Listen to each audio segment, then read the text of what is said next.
د کهانی په سٹارټ کې موږ ته یو بیګل ډاګ وښیي چې دی په یو ګلۍ کې روان وي او یو کس راشي دا سپی راواخلي او د ځان سره یو لیب ته بوځي. دا لیب اصل کې د ډاکټر بیګل وي. د خلک ډاکټر ایویل هم وایي. دی یو سنکي ډاکټر وي خو ورسره سره دی ډیر زیات جینیس هم وي. دی خپل د تجربې نه د عام سپونه چې کم دی سوپر سپی جوړول غواړي او د دا خیال وي چې زره د علاقې چې کم خلک دی دا زمانہ متاثر شي. دی ردیزه چې کم میری دی په میر پسې لاړ شي او خپل د ایکسپریمنت لپاره د سوپر پاور سپو جوړولو د پاره د میر نه د خپل د پاره پڼ غواړي. میر د لپندور نه کې بلکې ردا بیزتی وکي. دی خپل اسسټنټ کټ ته وایي چې تو د سپی د نلیب تر ولا او بل طرف ته ډاکټر ایویل خپل هغه کما طاقتور سیرم چې وي د قصیرم تیارې خو په دې ځکه د سپی ډیر زیات ویریږي او د په دې لیب کې منډه کې او دا سمره جادویي سیرم چې وي دا ټول په دې سپی باندې راغوزار شي او په دې سپی کې څه عجیب غونته بدلاو په دې ځای کې راشي. ډاکټر ایویل په ستریکا د سپی روکاوي خو د سپی د ټیم کې ډیر زیات تیز وي. دیو د دروازې بندي کې دا د اشتلو میټا دروازې وي او د ډیر په اسانۍ د دروازې ماتې کې او ردینه وتختی. بل طرف ته په دې لیب کې ار طرف ته اور لګیدلې لږ سات بعد د سپی راوزي د غلیب نه او بار یو غلۍ کې د ځان له خوراکه ګوري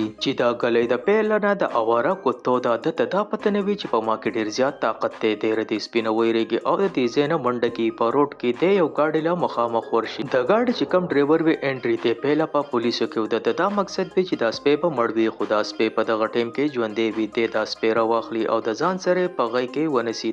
دا مقصد وي چې دا سپی ډیر خاندانی دی. د ځان سره دا سپی راوالي او کور ته بوزي. دا اندازه نه وي چې د سپی زما د گاډي چې کوم مخه ته بانټ دی دا یې چقولې دی.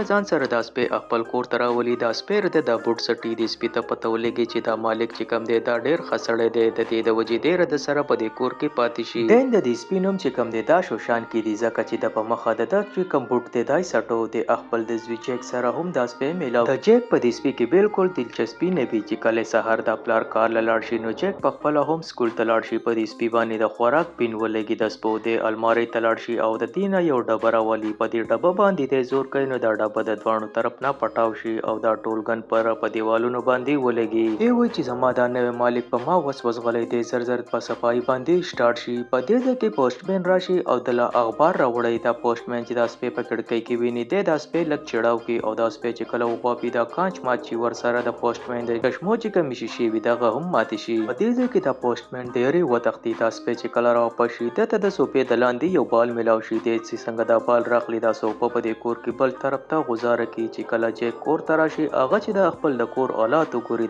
دا مقصد وي چې د کور ته کسو خلا راغلي. د غوسه شي چې دا ټول توړ پوړ چا کړل. دا سپی راشي او ردنه معذرت غواړي چې مالک دا زمانه دی غلطۍ د وجې وشو. د جیک خو یقین هم ناراضي چې یو سپی خبرې کولای شي او په دې ځکه د سپی ته هم پته ولګي چې زه خو خبرې کولای شم او زما خبرې انسان پی پويږي. د دوانه یو بل ته وګوري او چغه کې د دینه بعد لږ سات بعد د دوانه پارک ته لاړ شي. جیک د شوشاین نه تپوسو کوي چې اخر ته د پاور څنګه ملاو شو. دی وته وي پته نه لګي یو لیب پونتو پاغه کې سب عجیب غونته انسانانو او په ما دنیا سسیرم پونتو اغه راغزار شو. دا غینه بعد زما سره دا پاور راغی. لږ سات بعد د جیک ملګری مولی راشي چې ردی سره یو خسته غونته سپای وی ردی پولینو مې شوشان چې دا ویني. د شوشان لکې پړقېدو باندې شروع. شوشان چې دا ویني هغه په خندا شي. هغه دا خو مې سینه ورستا او د ردی خواته راکوشي او لاړ شي ردی سره خبرې شروع کی. مولی ته دا بالکل پته نه وی چې دا سپی خبرې کولای شي. لږ سات د په پارک کې خبرو کی. د دینه بعد دوانه لاړ شي. جیک د دې سپی دا پاور چیک کوي چې د کې څومره پاور دی. جیک هریان شي چې دا سپی خو یو ډیر تیز دی بل دی په هوا کې هم اولته شي او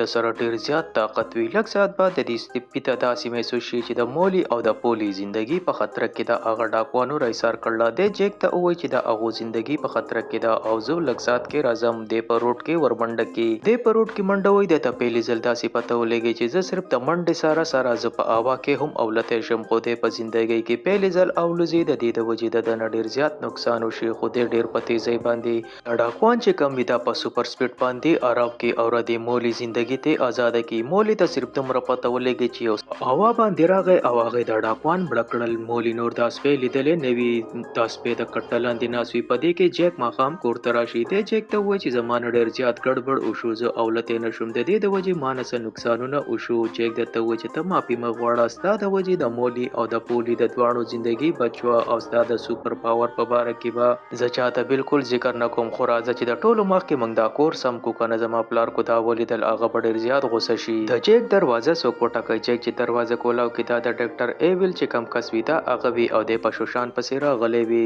جیک ورته وویل چې زه خو دا سپی نه پیژنم. د دې کس په دو باندې لږ شک غونته راشي خو دې څه ونه وایي او ردې ځای نه لاړ شي. د جیک پلار چې کله ماښام کور ته راشي هغه چې د کور حالات وګوري د ته ډېر زیات غوسه شي. جیک وایي چې زه د خپل پلار څنګه پوه کم. جیک ته خپل سپی نه ډېر زیات خوشحاله شي. بیګا په بینک کې چې کوم غلا کې د تا غغله راټینګ کړل ته صرف زما ایرو نه بلکې پوره ښار ستا ډېر زیات تعریفونه کوي. د جیک د دې نه بعد خپل د دې سپي دپاره یو بهترین سوټ جوړ کړي. ته بالکل د سوپرمین په شانتي یو ښایسته غونته سوټ جوړ کړي چې د هغې په شرټ باندې یو لیکل شوی دی چې ځان کله په شیشه کې سې کې دی وایي چې زه شوشان نه بلکې زه انډر ډاګ یم او د دې نه بعد په دې ښار کې چې څومره هم څه غلط کارونه کیږي دی د خلکو مدد کوي. کله د چا ماشومان پیدا کوي او کله چې کله غله تختی دی هغه غله رانیسي یو طرف ته په هر اخبار او په هر ټي وي کې صرف د نومي انډر ډاګ او بل طرف ته موږ ته ډاکټر ایویل وښیي چې دی هم د انډر ډاګ په شانتي یو سپی جوړی د سره یو وړوکی سپی دی وایي چې زه د ده داسې سیروم ولګوم چې د ده نه انډر ډاګ جوړ شي خو د فارمولا په سمج کې نه راځي. دی په غوسه کې خپل اسسټنټ ته وایي چې ماله د انډر ډاګ ډي ان اے پکار دی او دی ورته وایي چې ټیک ته زه به تاله ډي ان اے راوړم. دی د ځان نه یو بوډۍ ښځه جوړ کړي او په یو بلډینګ پسې لټکاو شي او چغې وهي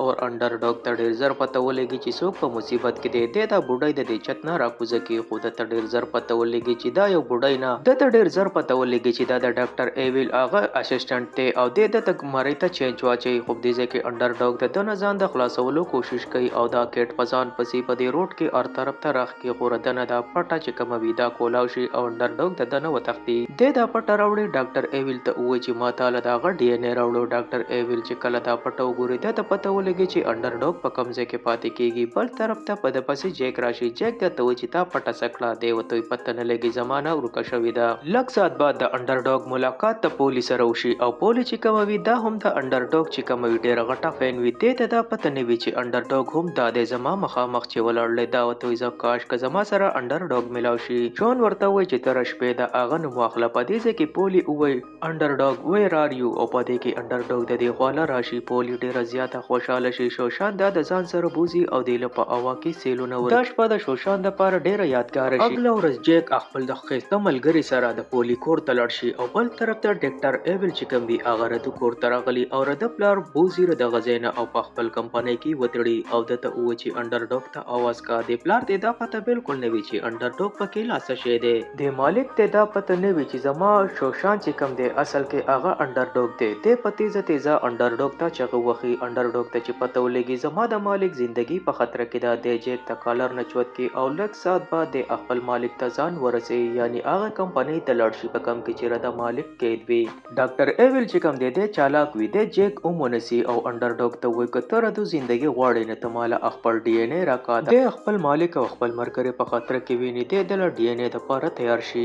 ډاکټر ایویل چې کوم دی په ده باندې څه ایکسپریمنټ شروع کړي او رده چې کوم طاقت وي دا په شنه کپسولو کې رده نه په لږ ساعت کې وباسي او د هغې نه بعد انډر ډاګ له دی یو سور کپسول ورکړي رده چې کوم طاقت وي دا طاقت والا په دغه ځای کې لاک کړي. ډاکټر ایویل په دغه ځای کې صبر ونه کړي. دی خپل د سپو له دغه کپسول ورکړي یعنی د خاص مطلب دا وي چې زه د میر نه خپل د بېعزتۍ بدله واخلم. دی د خپل سپو سره د دغه ځای نه لاړ شي. بل طرف ته جیک او د پلار او د سپی په دغه ځای کې پاتې شي. خو د جیک پلار د جیک کولاو کې او دلته کې چې کوم سره کپسول وي دا کپسول راولي او د ځان سره د دې ځای نه د بهر وځي. بل طرف ته موږ ته ډاکټر ایویل وښیي چې دی د میر د بلډینګ ته دننه ورشي او ډېر په خاموشۍ باندې. بل طرف ته د چې کوم اسسټنټ کیټ وي هغه بره په بلډینګ باندې یو بم وتړي. د دې بم کې هغه سره کپسول دو اچولي چې دا خلک د ډاکټر ایویل غلامان شي.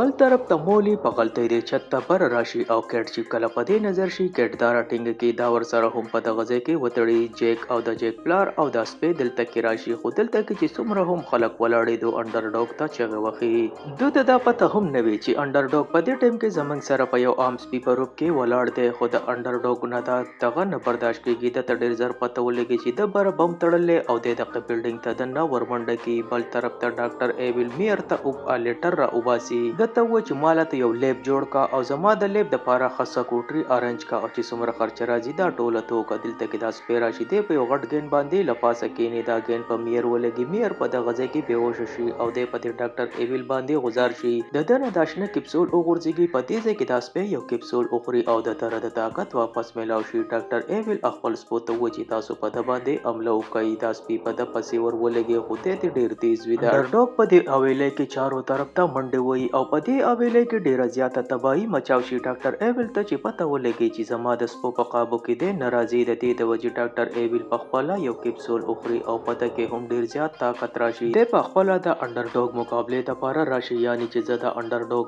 په خپله ختم کم. د دې دواړه په اپسه کې ډیر د غماسان لړایي شروع شي او هر طرف ته د دې ټاون چې کم دیوالونه وي دا دیوالونه په لږ ساعت کې دو کچره جوړه کی. بل طرف ته ډاکټر ایول خپل سپو ته حکم وکړي شوشان د چارو طرف نه راګیر کړي. شوشان دلته ډیره چالاکي وکړي او د دې سپو ته وویل چې ډاکټر ایول تاسو د خپل مطلب دپاره استعمالوي. د دې د وجې دا سپي په دې ډاکټر ایول پسې په خپله ورشي او دی په خپله راټینګ کې خو د چې په چت کې کم بم لګولی دی هغه بم په دې ځای کې اکټیویټ کړي چې د دې علاقې چې څومره خلک دي دا ټول خلک زما غلامان شي او د سره صرف 2 منټه وي. د انډرډوګ د غځې نه فوراً دی رامنډه کې او ښکته جیک په ګڼه کې ولاړ وي. دی ته جیک خواته راشي او جیک ته ووایي زما د انډرډوګ چې کومه جرسي ده ماله هغه جرسي راکړه. جیک ته فوراً هغه جرسي ورکړي. دی دا جرسي واچوي او بره والوځي. بره په دې په مولي پسې لاړ شي. د هغې لاسونه په دغه ځای کې کولاو کې او د دې نه بعد چې کم بم وي سیرم یې دی دا مولي لا ورکړي او مولي ته ووایي چې دا تو کته پولیس افیسر دی دا ته د هغه دپاره ویسه. او بل طرف ته میر د دغه ځای نه بهر راوځي او دی د جیک پلار له دوباره د پولیس والي افسري ورکړي. ده ته وایي چې ته دوباره نه افسري دی دننه لاړ شي. دی ډایرکټ ډاکټر ایول ته ستنه وایي د ده پاور په دغه ځای کې ختم کړي او ډاکټر ایول